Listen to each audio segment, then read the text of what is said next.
Good evening सभी को।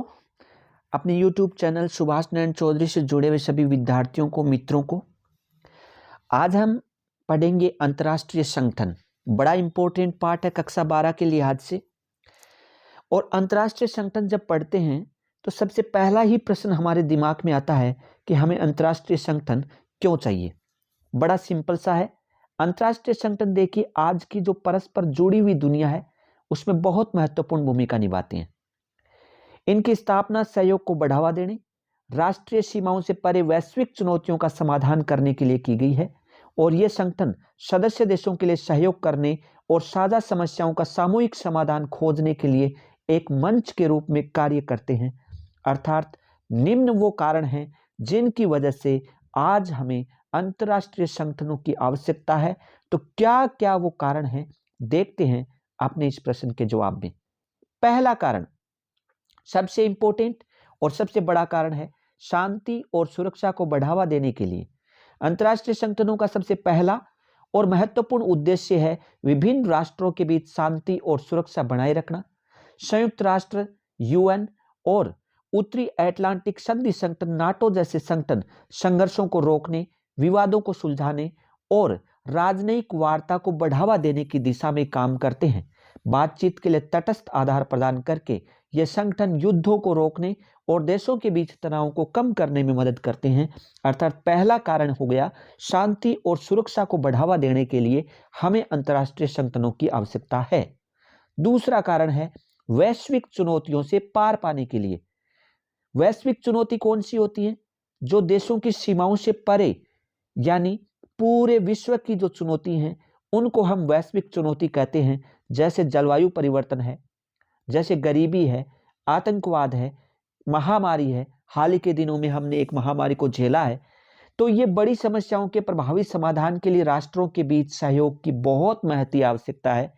जैसे विश्व स्वास्थ्य संगठन है WHO, विश्व बैंक है, अंतर्राष्ट्रीय मुद्रा कोष IMF जैसे संगठन है, वो इन चुनौतियों का समाधान करने और वैश्विक समस्याओं से निपटने के लिए संसाधन, विशेषज्ञता और समन्वय प्रदान करने में महत्वपूर्ण भूमिका निभाते हैं। तीसरा जो कारण है जिसके लिए हमें अंतर्राष्ट्रीय संगठन चाहिए वो है व्यापार और आर्थिक विकास को सुगम बनाने के लिए। अंतर्राष्ट्रीय संगठन निष्पक्ष और पारदर्शी वैश्विक व्यापार प्रथाओं को बढ़ावा देकर व्यापार और आर्थिक विकास को क्या बनाते हैं? सुविधाजनक बनाते हैं। जैसे विश्व व्यापार संगठन WTO हो गया, अंतर्राष्ट्रीय व्यापार को नियंत्रित करने के लिए नियम विनियम स्थापित करता है तथा यह सुनिश्चित भी करता है कि सहमत देश है यानी जो देश WTO के सदस्य हैं वो इन मानकों का पालन करें। यह संगठन विकासशील देशों को तकनीकी सहायता प्रदान करते हैं, वित्तीय सहायता भी प्रदान करते हैं, जिससे वे वैश्विक अर्थव्यवस्था में भाग लेने और आर्थिक विकास को बढ़ावा देने में सक्षम होते हैं। चौथा जो कारण है जिसके लिए हमें अंतर्राष्ट्रीय संगठन चाहिए वो है मानवाधिकारों की रक्षा के लिए। मानव अधिकार क्या होते हैं? मानव अधिकार जो कि हमें एक मानव होने के नाते मिलते हैं, मानवाधिकार कहलाते हैं। अंतर्राष्ट्रीय संगठन वैश्विक स्तर पर मानवाधिकारों की रक्षा और प्रचार प्रसार में बहुत महत्वपूर्ण भूमिका निभाते हैं। संयुक्त राष्ट्र मानवाधिकार परिषद UNHRC, United Nations human right council, मानवाधिकारों के लिए एक बड़ी भूमिका निभाता है। न्याय और समानता की वकालत करते हुए दुनिया भर में मानवाधिकारों के उल्लंघन की निगरानी और समाधान भी करता है। सम्मेलनों, संधियों और प्रस्तावों के माध्यम से यह संगठन व्यक्तियों के अधिकारों और सम्मान की रक्षा के लिए मानक और दिशा निर्देश भी जारी करते हैं, चाहे इनकी राष्ट्रीयता या पृष्ठभूमि कुछ भी हो। पांचवा जो कारण है वो मानवीय सहायता प्रदान करने के लिए। देखिए, संकट और प्राकृतिक आपदाएं जैसे आ जाती हैं, जैसे बाढ़, सूखा, भूकंप, अंतर्राष्ट्रीय संगठन मानवीय सहायता प्रदान करने में महत्वपूर्ण भूमिका निभाते हैं। जैसे कि अंतर्राष्ट्रीय रेड क्रॉस है, संयुक्त राष्ट्र बाल कोष यूनिसेफ है, विश्व खाद्य कार्यक्रम है WFP। ये संगठन प्रभावित क्षेत्रों में राहत सहायता, चिकित्सा सहायता और अन्य आवश्यक आपूर्ति पहुंचाते हैं। इसके लिए वो संसाधन जुटाते हैं और सुनिश्चित करते हैं कि जरूरतमंद लोगों तक समय पर सहायता पहुंचे। छठा जो कारण है जिसके लिए हमें अंतर्राष्ट्रीय संगठन चाहिए वो है अंतर्राष्ट्रीय कानून और सहयोग को बढ़ावा देने के लिए। देखिए, अंतर्राष्ट्रीय संगठन अंतर्राष्ट्रीय कानून के विकास और प्रवर्तन में महत्वपूर्ण योगदान करते हैं। कानूनी ढांचे और संधियों के माध्यम से राष्ट्रों के बीच संबंधों को नियंत्रित भी करते हैं। ये संगठन सदस्य देशों के बीच समझ, सद्भाव को बढ़ावा देने, संवाद, बातचीत और राजनयिक जुड़ाव के लिए मंच प्रदान करके सहयोग को बढ़ावा देते हैं। इस प्रकार हम कह सकते हैं कि वैश्विक चुनौतियों से निपटने, यानी यहाँ पे सार आ गया, वैश्विक चुनौतियों से निपटने के लिए, शांति और सुरक्षा को बढ़ावा देने के लिए, मानवाधिकारों की रक्षा करने के लिए, आर्थिक विकास को बढ़ावा देने के लिए हमें अंतर्राष्ट्रीय संगठनों की महती आवश्यकता है। तो हमने एक बहुत ही इंपॉर्टेंट प्रश्न पर नजर डाली। अब हम कुछ छोटे छोटे पॉइंट देखते हैं जहां से एक एक नंबर का प्रश्न बनने की पूरी संभावनाएं हैं। देखिए, संयुक्त राष्ट्र संघ UN जिसकी हम बात करते हैं, आज दुनिया का सबसे महत्वपूर्ण अंतर्राष्ट्रीय संगठन माना जाता है। यानी सबसे महत्वपूर्ण अंतर्राष्ट्रीय संगठन यदि कोई है तो वो है संयुक्त राष्ट्र संघ। शीत युद्ध के बाद के समय में विश्व की अर्थव्यवस्था के संदर्भ में अंतर्राष्ट्रीय मुद्रा कोष ने भी एक बड़ी भूमिका निभाई है, IMF के नाम से जिसको हम जानते हैं, यानी इंटरनेशनल मॉनेटरी फंड। यह संगठन वैश्विक स्तर की वित्त व्यवस्था की देखरेख करता है और मांगे जाने पर वित्तीय और तकनीकी सहायता मुहैया करवाता है। IMF की बात करते हैं तो IMF में 189 सदस्य हैं। तो बड़ा महत्वपूर्ण प्रश्न बन जाता है यहां से कि कितने देश अंतर्राष्ट्रीय मुद्रा कोष के सदस्य हैं। एक ये प्रश्न बन जाता है कि क्या IMF के हर सदस्य की राय का वजन बराबर है? नहीं। समूह 7 के जो देश हैं उन सदस्यों के पास 41.29% मत हैं। यहां तक कि अकेले अमेरिका के पास IMF में 16.52% मत अधिकार हैं। समूह 7, अब बात कर लेते हैं कि समूह 7 की चर्चा ही हो गई है तो समूह 7 ग्रुप ऑफ 7 देश कौन से हैं? तो देखिए, 3 स्थायी सदस्य अमेरिका, ब्रिटेन, फ्रांस वो हो गए। जापान, जर्मनी और इटली जो धुरी राष्ट्र हुआ करते थे द्वितीय विश्व युद्ध के समय, धुरी राष्ट्र। और अमेरिका का पड़ोसी कनाडा। तो America, Britain, France, Japan, Germany, Italy और कनाडा ये G7 के सदस्य हैं। पहले विश्व युद्ध के बाद एक संगठन बना था राष्ट्र संघ। क्यों हुआ था इसका जन्म? ताकि कोई दूसरा विश्व युद्ध ना हो, शांति की स्थापना हो। लेकिन यह संगठन दूसरा विश्व युद्ध जो कि सन 1939 से लेकर के 1945 तक लड़ा गया था, इसको नहीं रोक पाया। तो एक अलग नया संगठन 1945 में दुनिया को बनाना पड़ा। राष्ट्र संघ के उत्तराधिकारी के रूप में एक संगठन का जन्म हुआ जिसका नाम है संयुक्त राष्ट्र संघ। राष्ट्र संघ के उत्तराधिकारी के रूप में द्वितीय विश्व युद्ध के बाद, डेट याद रखिएगा, 24 अक्टूबर 1945 को संयुक्त राष्ट्र संघ की स्थापना हुई। लेकिन स्थापना से पहले कुछ महत्वपूर्ण चरण हुए थे। आपने सुना होगा कि अटलांटिक चार्टर, अगस्त 1941 की बात है। अमेरिकी राष्ट्रपति FD रूजवेल्ट और ब्रिटिश प्रधानमंत्री विंस्टन चर्चिल द्वारा अटलांटिक चार्टर पर हस्ताक्षर किए। यानी यहां से संयुक्त राष्ट्र संघ के विकास की यह यात्रा प्रारंभ हुई थी। फिर फरवरी 1945 में 3 बड़े नेता थे उस समय के, रूजवेल्ट, चर्चिल और रूस के यानी सोवियत राष्ट्रपति स्टालिन। इन्होंने याल्टा सम्मेलन आयोजित किया। 26 जून 1945 की बात करते हैं तो संयुक्त राष्ट्र संघ पर के चार्टर पर 50 देश सैन फ्रांसिस्को में हस्ताक्षर करते हैं और पोलैंड 15 अक्टूबर को हस्ताक्षर करता है। इस तरह संयुक्त राष्ट्र संघ में 51 मूल संस्थापक सदस्य हैं। प्रश्न आ जाए संयुक्त राष्ट्र संघ के मूल संस्थापक देश कितने हैं? तो 51। भारत इस पर हस्ताक्षर कब करता है? तो भारत हस्ताक्षर करता है 30 अक्टूबर 1945 को। अब है संयुक्त राष्ट्र संघ के प्रमुख उद्देश्य। एक महत्वपूर्ण प्रश्न यहां से बन सकता है कि संयुक्त राष्ट्र संघ के वर्तमान में क्या क्या उद्देश्य हैं। देखिए, पहला उद्देश्य है अंतर्राष्ट्रीय झगड़ों को रोकना, राष्ट्रों के बीच सहयोग की राह दिखाना। दूसरा उद्देश्य है अंतर्राष्ट्रीय शांति और तीसरा महत्वपूर्ण उद्देश्य है सामाजिक आर्थिक विकास की संभावनाओं को बढ़ाना। सन 2011 तक की बात करें तो संयुक्त राष्ट्र संघ के सदस्य देशों की संख्या अब तक 193 हो चुकी है। IMF में कितने सदस्य थे? 189। संयुक्त राष्ट्र संघ में कितने सदस्य हैं? 193। अच्छा, सदस्यता ग्रहण करने वाला अंतिम सदस्य कौन था? तो अंतिम सदस्य था दक्षिणी सूडान। बात की जाए संयुक्त राष्ट्र संघ के वर्तमान महासचिव की, तो वर्तमान में एंटोनियो गुटेरस, जो कि पुर्तगाल के हैं, वो 9वें महासचिव के रूप में कार्य कर रहे हैं। महासचिव का यह पद उन्होंने 1 जनवरी 2017 को संभाला था। तो संयुक्त राष्ट्र संघ क्या है, इसकी स्थापना कब हुई, इसके प्रमुख उद्देश्य क्या है, इसके बाद में एक बड़ा ही शानदार प्रश्न बन सकता है कि संयुक्त राष्ट्र संघ के प्रमुख अंग कौन कौन से हैं। तो सबसे पहले एक महत्वपूर्ण अंग की चर्चा करते हैं, आम सभा, महासभा, जनरल असेंबली जिसको बोलते हैं। संयुक्त राष्ट्र संघ के जितने सदस्य हैं 193, वो सभी के सभी आम सभा के भी सदस्य हैं। आम सभा में, महासभा में सभी को एक समान मत प्राप्त होते हैं। आम सभा में हर एक सदस्य का 1 वोट होता है। प्रमुख निर्णय जहां 2/3 बहुमत से पास होते हैं, वहीं सामान्य निर्णय सामान्य बहुमत से पास होते हैं। लेकिन एक बात यह है कि यह निर्णय सभी देशों पर बाध्यकारी नहीं होते हैं। दूसरा जो प्रमुख अंग है वो है सुरक्षा परिषद। कुल सदस्य 15 हैं, 5 स्थायी सदस्य हैं, 10 अस्थायी सदस्य हैं। 5 स्थायी सदस्यों की बात करें तो चीन, फ्रांस, रूस, ब्रिटेन और अमेरिका, इन पांचों ही स्थायी सदस्यों को वीटो यानी निषेधाधिकार का अधिकार मिला हुआ है।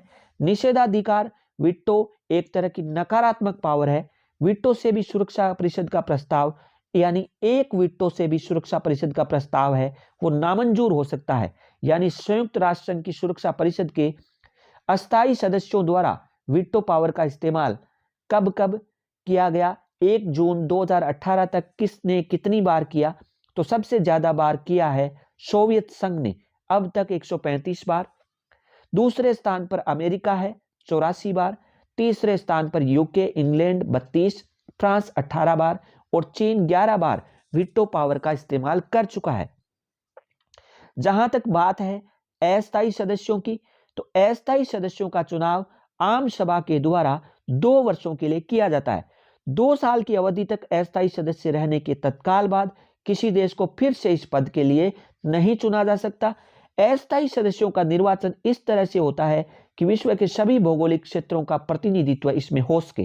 नोट, सुरक्षा परिषद के निर्णय सभी देशों पर बाध्यकारी होते हैं। हमने महासभा की बात की थी, तब ये देखा था कि महासभा के निर्णय हैं वो सभी सदस्य देशों पर बाध्यकारी नहीं होते, लेकिन सुरक्षा परिषद का निर्णय सभी सदस्य देशों पर बाध्यकारी होता है। बात करते हैं सुरक्षा परिषद के प्रमुख कार्यों की, तो बड़ा ही सिंपल है, विश्व में शांति स्थापित करना, जो निर्णय वो लेता है उनको लागू करने की कार्रवाई करना, कोई भी देश यदि कोई शिकायत भेजता है तो उस शिकायत पर विचार करना, विभिन्न देशों के बीच कोई झगड़ा होता है तो उसको सुलझाने का प्रयास करना। तो ये 4 प्रमुख उद्देश्य क्या है संयुक्त राष्ट्र संघ के सुरक्षा परिषद के प्रमुख कार्य है। अब एक बहुत महत्वपूर्ण प्रश्न बन सकता है कि क्या भारत संयुक्त राष्ट्र सुरक्षा परिषद का स्थायी सदस्य बनने की योग्यता रखता है, और यदि हां तो कैसे? बिल्कुल सरल है, भारत सुरक्षा परिषद का स्थायी सदस्य बनने की योग्यता रखता है। इसके पीछे निम्न कारण है। पहला कारण है, भारत जनसंख्या के मामले में विश्व का दूसरा सबसे बड़ा देश है और 17.5% जनसंख्या यहां निवास करती है। बात की जाए लोकतंत्र की, तो भारत विश्व का सबसे बड़ा लोकतंत्र है। संयुक्त राष्ट्र संघ की सभी पहलकदमियों में भारत ने भाग लिया है। संयुक्त राष्ट्र संघ के शांति बहाल करने के प्रयासों में भारत लंबे समय से ठोस भूमिका निभा रहा है। अंतर्राष्ट्रीय पटल पर तेजी से उभरती हुई आर्थिक शक्ति भी है और इसके अलावा संयुक्त राष्ट्र संघ के बजट में नियमित रूप से अपना योगदान भी देता है, कभी भी अपने भुगतान से चुका नहीं है। ये 5 ऐसी बातें हैं जो संयुक्त राष्ट्र संघ में सुरक्षा परिषद में अस्थायी सदस्य बनने की भारत की योग्यता के पक्ष में, यानी भारत संयुक्त राष्ट्र संघ की सुरक्षा परिषद का स्थायी सदस्य बन सकता है, इसकी योग्यता के पक्ष में 6 बड़े प्रमुख तर्क हैं। बात की जाए संयुक्त राष्ट्र संघ में बजट में सर्वाधिक योगदान करने वाले देशों की, तो संयुक्त राज्य अमेरिका 2019 तक की बात की जाए तो 22% योगदान अकेला करता है। इसके बाद चीन 12%, जापान 8.5%, जर्मनी 6%, यूके 4.5%, फ्रांस 4.4% और भारत का योगदान 0.08% है। अब एक प्रश्न, सुरक्षा परिषद की स्थायी सदस्यता के लिए कौन कौन से मानदंड सुझाए गए हैं, यानी क्या क्या योग्यताएं इन देशों में होनी चाहिए ताकि वो सुरक्षा परिषद के स्थायी सदस्य बन सकें। तो निम्न मानदंड सुझाए गए हैं संयुक्त राष्ट्र संघ के द्वारा। एक तो बड़ी आर्थिक और सैन्य ताकत का होना, दूसरा बजट में नियमित रूप से योगदान देते हो और अधिक योगदान देते हो, तीसरा जनसंख्या के लिहाज से बड़े राष्ट्र हो, चौथा ऐसा देश जो लोकतंत्र और मानवाधिकारों का सम्मान करता हो। तो ये 4 प्रमुख बिंदु हैं जो संयुक्त राष्ट्र संघ की सुरक्षा परिषद की स्थायी सदस्यता के लिए सुझाए गए हैं। बात की जाए संयुक्त राष्ट्र संघ के एक और अंग की, तो एक और अंग है वो है आर्थिक और सामाजिक परिषद, इकोनॉमिक एंड सोशल काउंसिल। सदस्य देशों का चुनाव आम सभा द्वारा 3 वर्षों के लिए होता है। भाई सुरक्षा परिषद में अस्थायी सदस्यों का चुनाव कौन करती थी? आम सभा करती थी, लेकिन 2 वर्ष के लिए करती है। यहां सदस्य देशों का चुनाव 3 साल के लिए होता है। सभी भौगोलिक क्षेत्रों को प्रतिनिधित्व देते हुए अब तक कुल 54 सदस्य आर्थिक और सामाजिक परिषद के हैं। एक बड़ा ही महत्वपूर्ण प्रश्न बन सकता है, विश्व शांति में सुरक्षा परिषद की क्या भूमिका है? तो देखिए, सुरक्षा परिषद निम्नलिखित उपायों को करते हुए विश्व शांति में अपनी भूमिका को निभा रही है। पहला, सुरक्षा परिषद विचार विमर्श, बातचीत, मध्यस्थता, मेल मिलाप के माध्यम से शांति और सुरक्षा को बनाए रखने का प्रयास करती है। हमने देखा था कि सुरक्षा परिषद का प्रमुख कार्य है वो है शांति और सुरक्षा बनाए रखने का। तो ये शांति और सुरक्षा किन उपायों के द्वारा बनाती है? तो सुरक्षा परिषद विचार विमर्श करती है, बातचीत के माध्यम से या मध्यस्थता करके, मेल मिलाप करके शांति और सुरक्षा बनाए रखने का प्रयास करती है। सुरक्षा परिषद और अंतर्राष्ट्रीय न्यायालय से जुड़े हुए जो न्यायिक समझौते हैं उनको और क्षेत्रीय व्यवस्थाओं या अन्य शांतिमय उपायों का प्रयोग करती है। इसके अलावा शांति और सुरक्षा के लिए यदि कोई खतरा उत्पन्न हो रहा है या कोई आक्रमणकारी राज्य है जो शांति व्यवस्था भंग कर रहा है, तो उस पर आंशिक आर्थिक प्रतिबंध या कूटनीतिक संबंधों के विच्छेद का प्रयोग करके सुरक्षा परिषद विश्व शांति में अपना योगदान देती है। चौथा, सुरक्षा परिषद अंतिम उपाय के रूप में यदि फिर भी नहीं माने तो वायु, जल और थल सेनाओं द्वारा सैनिक कार्रवाई भी कर सकती है।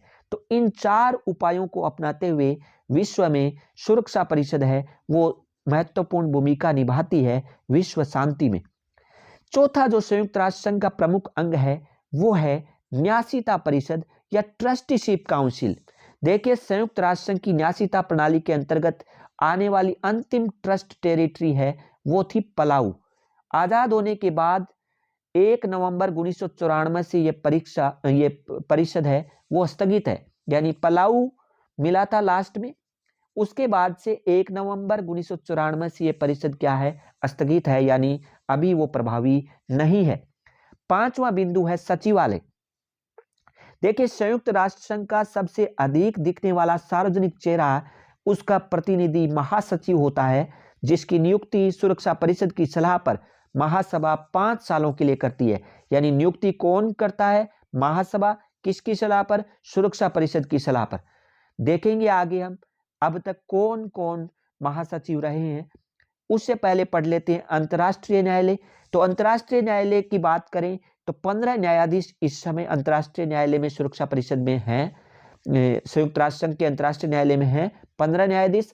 कितने वर्षों के लिए चुने जाते हैं? एक बार चुने जाने के बाद 9 वर्षों के लिए चुने जाते हैं। चुनाव कौन करता है? आम सभा और सुरक्षा परिषद दोनों पूर्ण बहुमत के द्वारा इनका चुनाव करती हैं। इनका मुख्यालय वर्तमान में है हेग। हेग नीदरलैंड का एक शहर है। अब बात कर लेते हैं संयुक्त राष्ट्र संघ के अब तक के महासचिवों की। तो पहला महासचिव जो संयुक्त राष्ट्र संघ के थे वो थे ट्राइग्वे ली, नॉर्वे के थे। ये संयुक्त राष्ट्र संघ के प्रथम महासचिव। दोबारा चुनने का इनका विरोध किया गया सोवियत संघ के द्वारा, तो इन्होंने त्यागपत्र दे दिया। दूसरे जो महासचिव थे वो थे डेग हैमरशोल्ड, स्वीडन से थे। कांगो संकट को सुलझाने में इनका प्रयास महत्वपूर्ण था। इनको मरणोपरांत नोबेल शांति पुरस्कार मिला था। तो बहुत महत्वपूर्ण हो जाता है कि कौन से संयुक्त राष्ट्र संघ के महासचिव को मरणोपरांत नोबेल शांति पुरस्कार मिला, तो उत्तर होगा डेग हैमरशोल्ड। बात करते हैं तीसरे महासचिव की, तो तीसरे महासचिव थे यू थांट। ये बर्मा से थे, म्यांमार से, एशिया महाद्वीप के पहले महासचिव थे। वियतनाम युद्ध के दौरान इन्होंने अमेरिका की आलोचना की थी। चौथे महासचिव थे ऑस्ट्रिया से, नाम था कुर्ट बाल्डहिम। पांचवें महासचिव थे जेवियर पेरेज द कुइयार, पेरू से थे। छठे महासचिव बुत्रस बुत्रस घाली, मिस्र से थे, बड़े इंपोर्टेंट हैं। इन्होंने एन एजेंडा फॉर पीस नामक रिपोर्ट जारी की थी। गंभीर असहमतियों के कारण अमेरिका ने इनको दोबारा महासचिव बनने का विरोध किया। अगले महासचिव जो सातवें महासचिव थे कोफी अन्नान, घाना से थे, बड़ा इंपोर्टेंट है। इनको पहला 2001 का नोबेल शांति पुरस्कार मिला।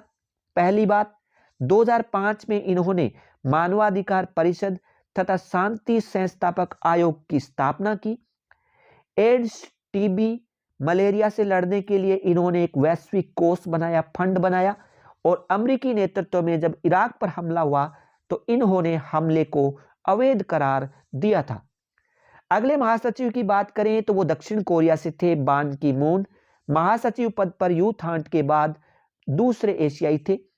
बात करें अंतिम महासचिव जो कि इस समय हैं एंटोनियो गुटेरस, 2017 में ये महासचिव बने, 1 जनवरी 2017 को कार्यभार संभाला।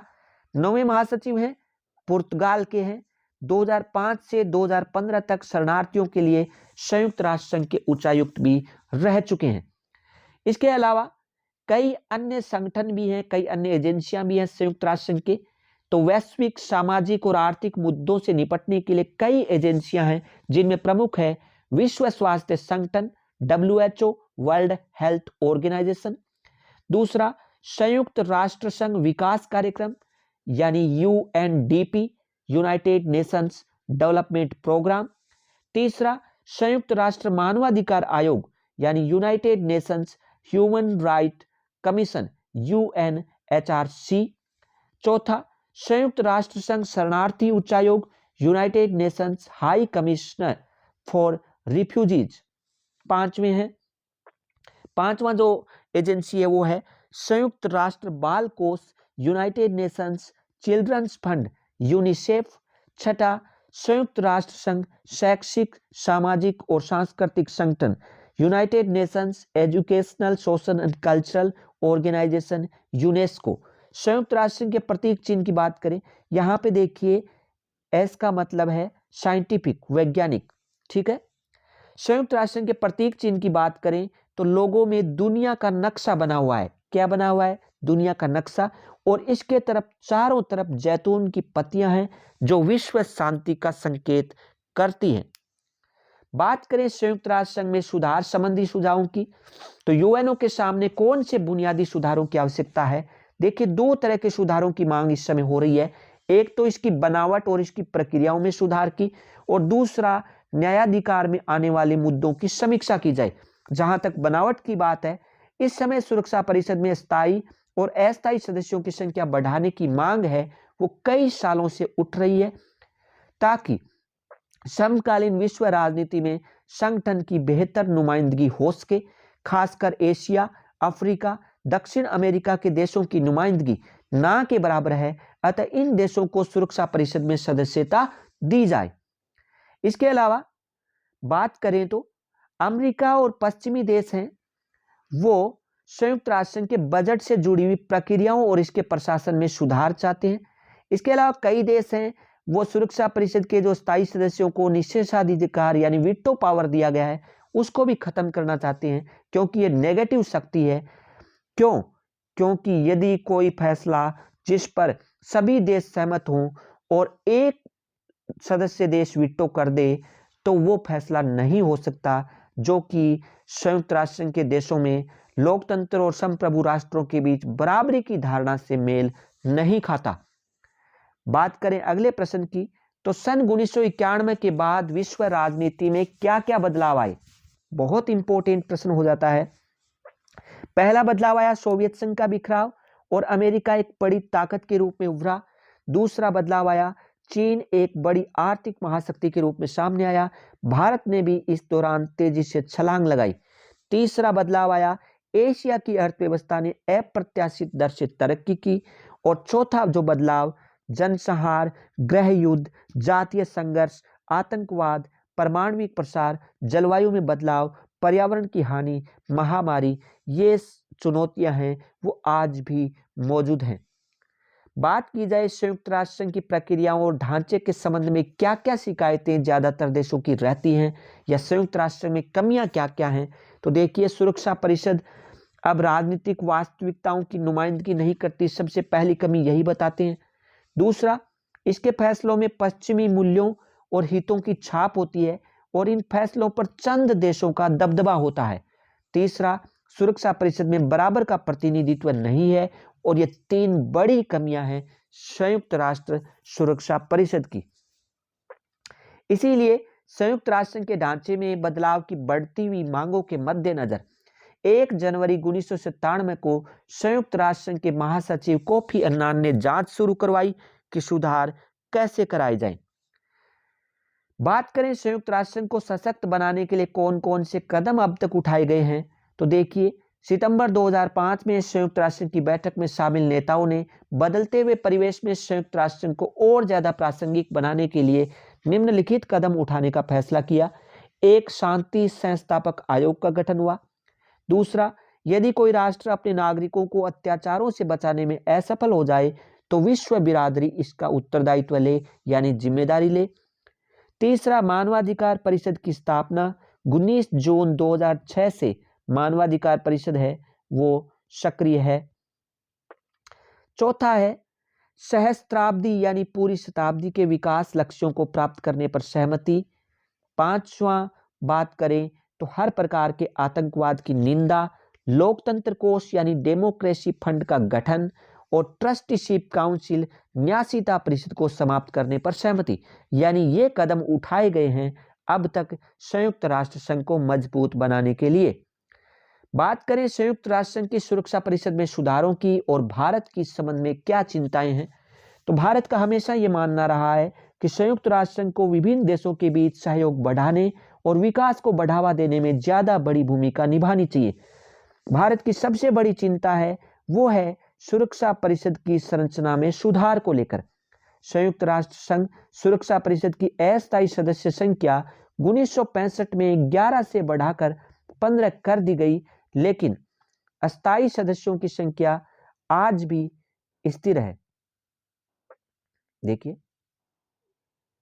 अस्थायी सदस्यों की संख्या है वो वर्तमान में 10 है। कितनी है? 10 है। ऐसे में भारत सुरक्षा परिषद के अस्थायी और स्थायी दोनों ही तरह के सदस्यों की संख्या में बढ़ोतरी का क्या करता है? समर्थन करता है। भारत का तर्क है कि परिषद का विस्तार करने पर वो ज्यादा प्रतिनिधि मुल्क होगी और विश्व बिरादरी का ज्यादा समर्थन इसको मिलेगा। इसलिए भारत चाहता है कि संयुक्त राष्ट्र संघ की जो सुरक्षा परिषद है उसमें निषेधाधिकार संपन्न यानी वीटोधारी सदस्य वो भी बने ताकि वो अपनी ज्यादा प्रभावी भूमिका निभा सके। साथ ही भारत चाहता है कि संयुक्त राष्ट्र संघ के एजेंडे में विकास का मामला प्रमुख होना चाहिए। जून 2006 की बात करें तो इजराइल ने लेबनान पर यह कहकर हमला कर दिया कि उग्रवादी गुट हिजबुल्लाह पर नियंत्रण करने के लिए यह हमला जरूरी है। संयुक्त राष्ट्र संघ ने इस मामले पर एक प्रस्ताव बहुत बाद में पास किया, तब तक भारी संख्या में वहां आम नागरिक मारे गए।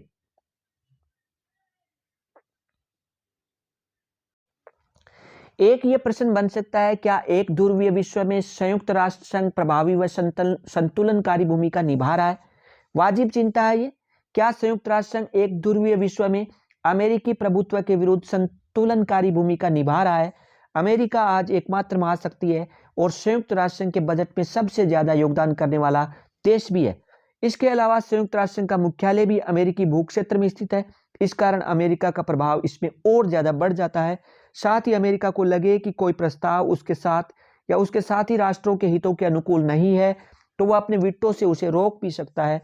ऐसे में यह माना जाता है कि संयुक्त राष्ट्र संघ अमेरिका की ताकत पर अंकुश लगाने में कोई खास सक्षम नहीं है, फिर भी एक ध्रुवीय विश्व में संयुक्त राष्ट्र संघ अमेरिका और शेष विश्व के बीच विभिन्न मसलों पर बातचीत करके अपनी भूमिका निभा सकता है और उसने ऐसा किया भी है। जहां तक शेष विश्व की बात है, उसके लिए संयुक्त राष्ट्र संघ ही एकमात्र ऐसा मंच है जहां पर अमेरिकी रवैये और नीतियों पर कुछ हद तक अंकुश लग सकता है। अतः निष्कर्ष रूप में यही कहा जा सकता है कि संयुक्त राष्ट्र संघ में थोड़ी कमियां जरूर हैं, लेकिन यह भी सही है कि इसके बिना दुनिया और बदहाल हो सकती है। बात की जाए संयुक्त राष्ट्र संघ में अमेरिकी प्रभुत्व के क्या कारण है, तो सीधे से कारण है एकमात्र महाशक्ति अमेरिका है जिसका वर्चस्व पूरे विश्व पर है। बजट में सबसे ज्यादा योगदान देता है, लगभग 22%। नौकरशाह यानी संयुक्त राष्ट्र संघ के अधिकतर कर्मचारी अमेरिका के हैं। अमेरिकी भू क्षेत्र में स्थित है और वीटो पावर भी अमेरिका के पास है। तो ऐसे में ये प्रमुख कारण हैं जो अमेरिकी प्रभुत्व को संयुक्त राष्ट्र संघ में दर्शाते हैं। बात की जाए अन्य संगठनों की, तो इसमें एक महत्वपूर्ण संगठन है विश्व बैंक। 1944 में बना, वाशिंगटन डीसी विश्व बैंक का मुख्यालय है और क्या क्या गतिविधियां करता है? विकासशील देशों से संबंधित गतिविधियां होती हैं, अपने सदस्य देशों को आसान ऋण और अनुदान देता है। बात करें विश्व व्यापार संगठन की, तो वर्ल्ड ट्रेड ऑर्गेनाइजेशन WTO स्थापना होती है 1995 में। जेनेवा स्विट्जरलैंड में इसका मुख्यालय है। General agreement on trade and tariff यानी गेट का उत्तराधिकारी के रूप में काम करता है। सदस्य देशों की संख्या 164 है 29 जुलाई 2016 की स्थिति में, अभी भी 164 ही है। बात करें अंतर्राष्ट्रीय आणविक ऊर्जा एजेंसी IAEA की, इंटरनेशनल एटॉमिक एनर्जी एजेंसी, स्थापना होती है 1957 में। यह संगठन परमाणुक ऊर्जा के शांतिपूर्ण उपयोग को बढ़ावा देता है और सैन्य उद्देश्यों में इसके इस्तेमाल को रोकने की कोशिश करता है। एमनेस्टी इंटरनेशनल, यह एक स्वयंसेवी संगठन है, गैर सरकारी संगठन, NGO है। पूरे विश्व में मानवाधिकारों की रक्षा के लिए यह अभियान चलाता है और मानवाधिकारों से जुड़ी रिपोर्ट भी प्रकाशित करता है। ह्यूमन राइट्स वॉच, यह भी मानवाधिकारों की वकालत और उससे संबंधित अनुसंधान करने वाला एक अंतर्राष्ट्रीय स्वयंसेवी संगठन है। अमेरिका का यह सबसे बड़ा अंतर्राष्ट्रीय मानवाधिकार संगठन है। बात करें अन्य संगठनों की, तो उसमें प्रमुख हो जाते हैं WHO विश्व स्वास्थ्य संगठन, पहले भी देख चुके हैं। ILO इंटरनेशनल लेबर ऑर्गेनाइजेशन अंतर्राष्ट्रीय श्रम संगठन। UNDP United Nations development program. UNICEF United Nations international children's emergency fund. इसके अलावा यूनेस्को जिसको हम देख चुके हैं, और UNHCR यानी रिफ्यूजीज यानी शरणार्थियों के लिए। इसके अलावा मानवाधिकार परिषद है ह्यूमन राइट्स काउंसिल UNHRC। तो ये प्रमुख हैं संयुक्त राष्ट्र संघ के संगठन, संयुक्त राष्ट्र संघ की एजेंसियां, प्रमुख एजेंसियां। तो इस प्रकार से हमने इस पाठ में समकालीन विश्व राजनीति में अंतर्राष्ट्रीय संगठनों से जुड़ा हुआ एक महत्वपूर्ण चैप्टर पूरा किया। बहुत इंपॉर्टेंट चैप्टर है और इससे जितने भी प्रश्न बन सकते हैं उन सारे प्रश्नों को कवर करने की हमने कोशिश की है। उम्मीद है कि आपको ये वीडियो पसंद आया, और यदि पसंद आया तो कमेंट जरूर कीजिएगा और चैनल को सब्सक्राइब जरूर कर दीजिएगा ताकि आने वाले वीडियोस भी आपके पास तुरंत पहुंच जाएं। धन्यवाद।